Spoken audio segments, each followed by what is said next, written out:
At the beginning of the movie, we see a few kids playing a baseball match. It's 1978 in North Denver. We're introduced to Finney, also called Finn, who is on the bowling side, and Bruce, who is batting. Ultimately, Bruce's team wins the game when he hits a home run. Everyone cheers for him, while Finn looks a little upset.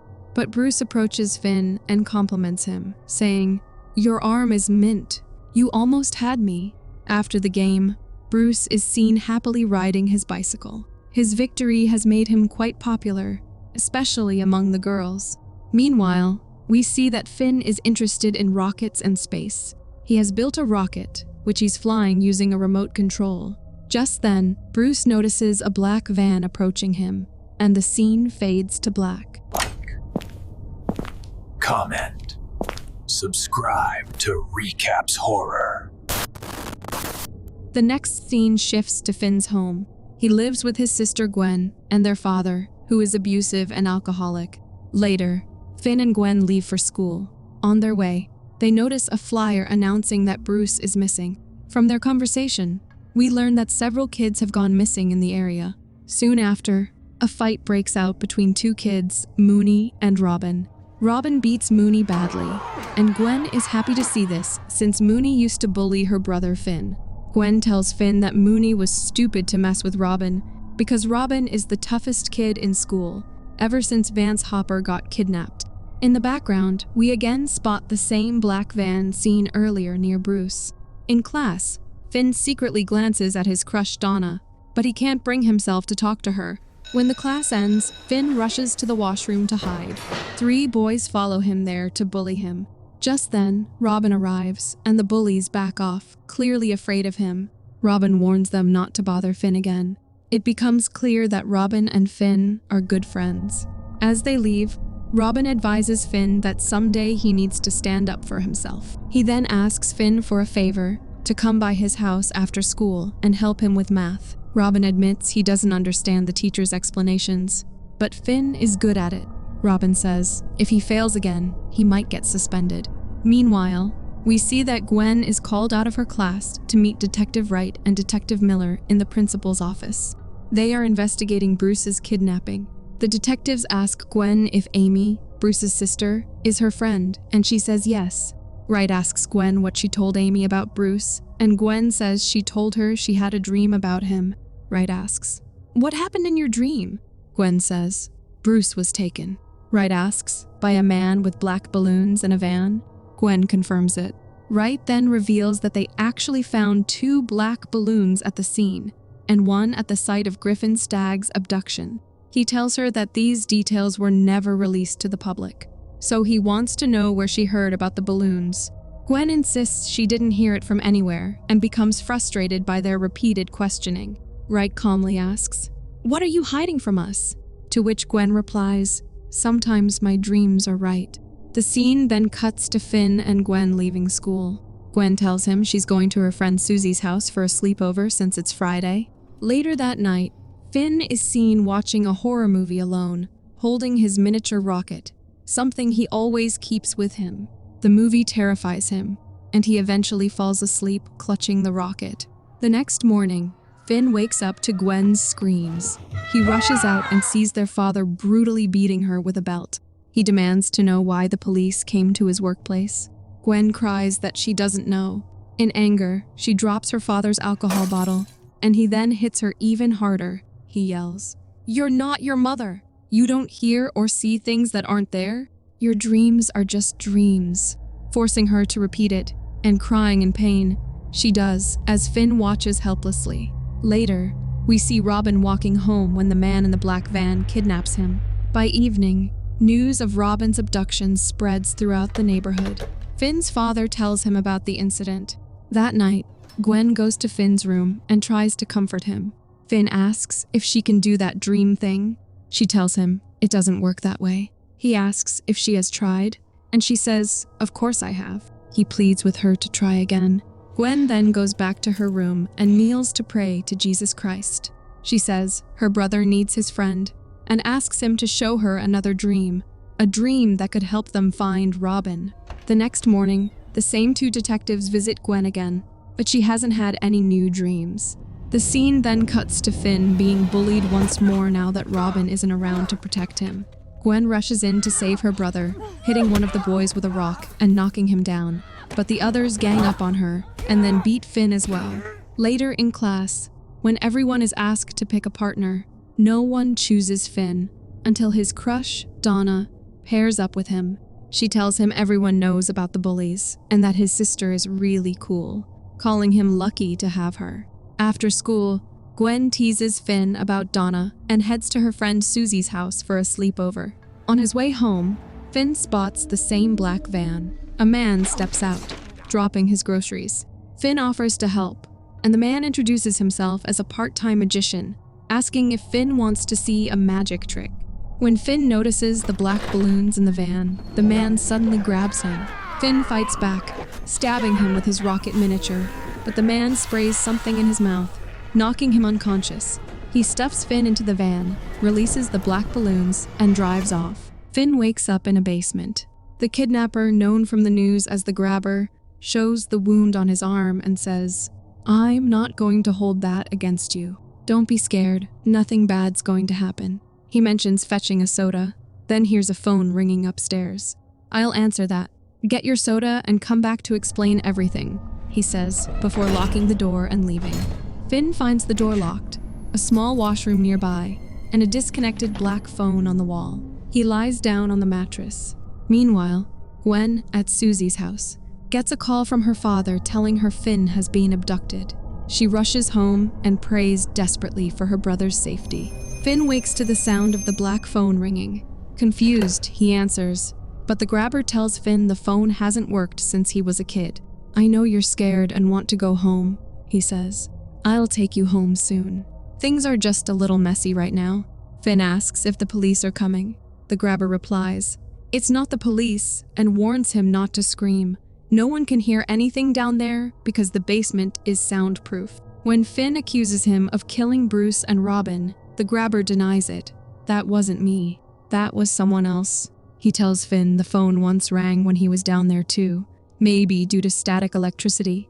"I picked it up," he says, but no one was there. He leaves, turning off the lights as Finn screams for help, but no sound escapes the room. Finn notices a small window high up on the wall. He tries to reach it but fails. He attempts to move the mattress to climb on it, only to find it nailed to the floor. He realizes that if anyone could have broken that window, they already would have. Robin would have done it. Accepting that escape is impossible, he gives up. Just then, the black phone rings, startling him. Gathering courage, he picks it up, but there's only silence. He quickly hangs up. The scene cuts to him sleeping. He wakes up suddenly, feeling as though the phone is breathing. Annoyed, he mutters, "Stop it." Grabber says, "Stop what?" startling him. Finn says he's hungry. The Grabber replies that he can't bring him food yet. He has to wait. Finn asks if someone upstairs would see him bringing food and adds, "If you weren't going to feed me, why even come down here?" The Grabber replies, "Just to look at you," and leaves. Later, Finn is asleep again when the phone rings. Terrified, he answers it and pleads, "Is somebody there? I need help." A whisper calls his name. Frightened, Finn immediately hangs up. The phone rings again. He ignores it, but it keeps ringing. Finally, he answers. "Don't hang up," a voice says. Finn asks, "Who is this?" The caller replies, "I don't remember my name. It's the first thing you lose." Finn asks, "When?" The voice says, "You know when." Finn nervously asks, "How do you know my name?" The voice says, "We met once. Your arm is mint. You almost had me." Finn realizes it's Bruce. "Yeah," the voice says, "I'm Bruce." Finn asks, "Did the phone ring for you too?" Bruce replies, "It rang, but none of us heard it. Only you can." The Grabber hears it too. He just doesn't want to believe it. When Finn asks why he's calling, Bruce says, "There's a dirt section of floor in the hallway where the tile is loose. Dig down beneath the foundation." "I tried, but I didn't have enough time to get through." Finn asks, "Will I have enough time?" But before Bruce can answer, the call disconnects. We then see flashes of Bruce's life, his childhood with his parents, him growing up, and finally his abduction.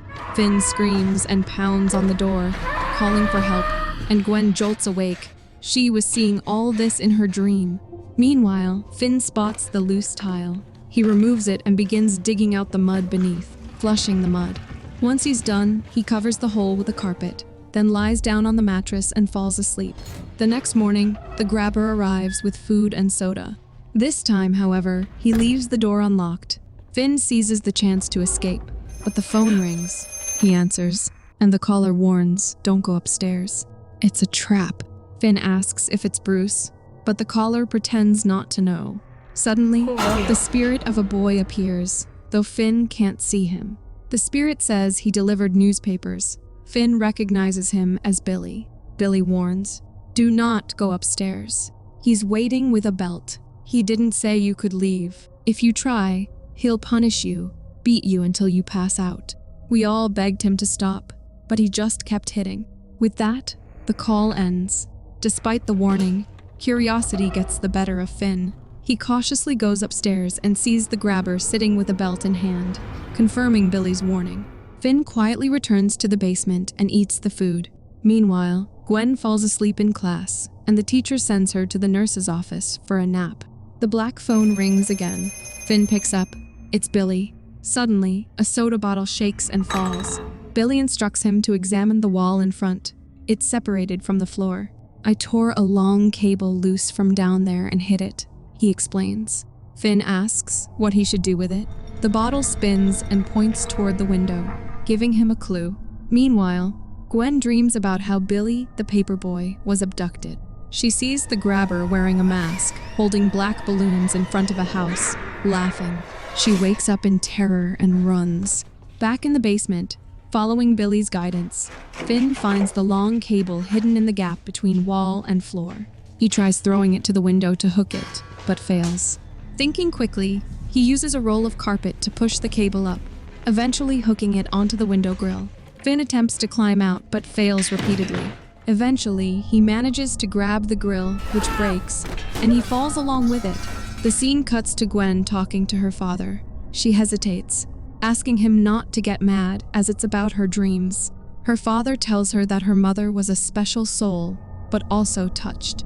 She saw and heard things she believed were meaningful, and eventually they drove her to do terrible things. She took her own life, though her dreams were not real.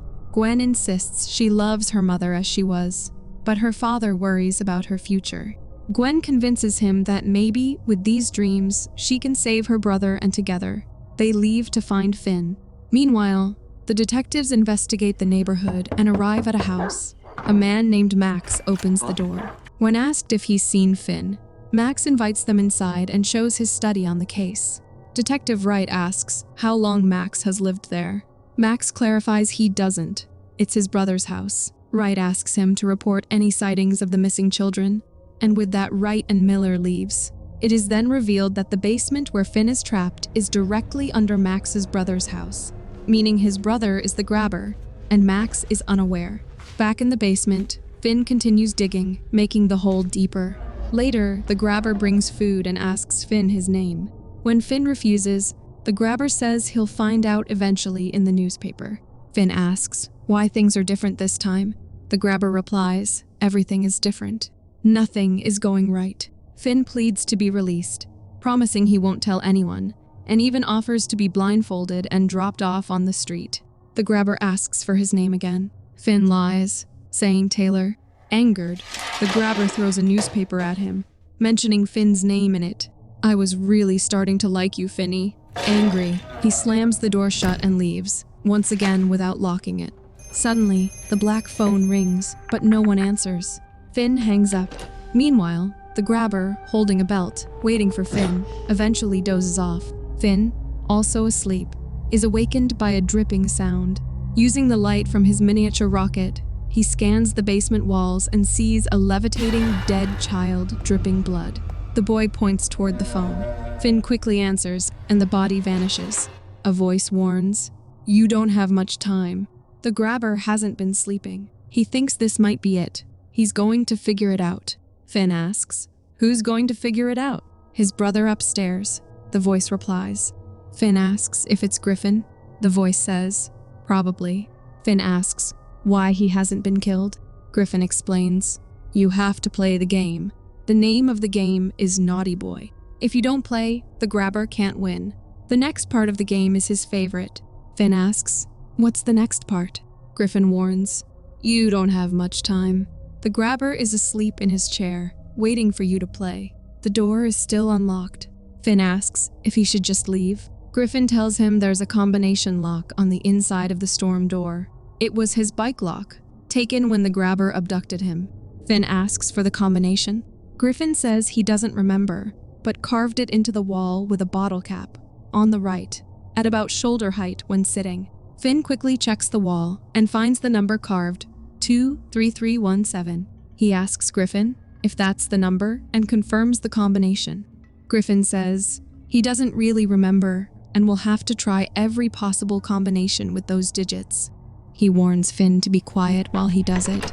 Finn goes upstairs and finds the grabber sleeping in his chair. He cautiously moves toward the main door and begins trying the combinations. The lock opens on the third try, but the grabber's dog, Samson, starts barking loudly and alerts his owner. Finn runs, but the grabber pursues him in his van and manages to catch him. Lights come on in nearby houses because of the commotion, but the grabber holds a knife to Finn's throat and threatens to kill him if he makes a sound, so Finn falls completely silent. The neighborhood lights go out. The grabber punches Finn hard in the face, rendering him unconscious and locks him back in the basement. After a while, when Finn regains consciousness, he gets another call. He answers and asks, "Do you even know who you are?" The caller replies, "What kind of question is that?" The caller asks the same back. Finn replies, "I am Finny." The spirit suddenly says, "Right here. This is it." Finn asks, "This is what?" And then recognizes the boy's voice as Vance Hopper. Vance says, "Today is the day," and the scene cuts to an earlier time when Vance is playing a game in a store. A boy accidentally ruins his game, and Vance beats him and carves the number 7741 into his hand. We then see the police arrest Vance. Gwen is there too, and she sits with Vance in the police car. On the way, a police walkie transmits Finn's voice asking, "Do you even know who you are?" The same conversation they just had, and Gwen is witnessing it in a dream. Vance points at a house and says, "Right here. This is it." Gwen gets out of the car, finds that the house number is 7741, and Vance also steps out of the car, repeating, "Today is the day." Gwen jolts awake in the bathtub. Meanwhile, Vance tells Finn, there's an outlet in the bathroom across from the toilet. On the other side of that wall is a storage room, but you can't access it because a giant upright freezer is in the way. Break into the wall about 2 feet above the outlet until you find a panel with screws. Remove the panel, you'll be inside the freezer, Finn adds, and then into the storage room. Finn thanks Vance for the help. Vance yells, "This isn't about you." Kill him, and is then pulled away into the darkness. Suddenly, soda bottles begins to move and flies against the wall near Finn, startling him. Finn follows Vance's instructions and begins breaking the wall, eventually finding the freezer. He manages to unscrew its panel and discovers frozen meat inside. He tries pushing the door, but it's locked from the outside. Unable to escape, Finn loses hope and starts crying. Just then, the black phone rings again. You're still watching? Good. Like, comment, and subscribe to Recapss Horror.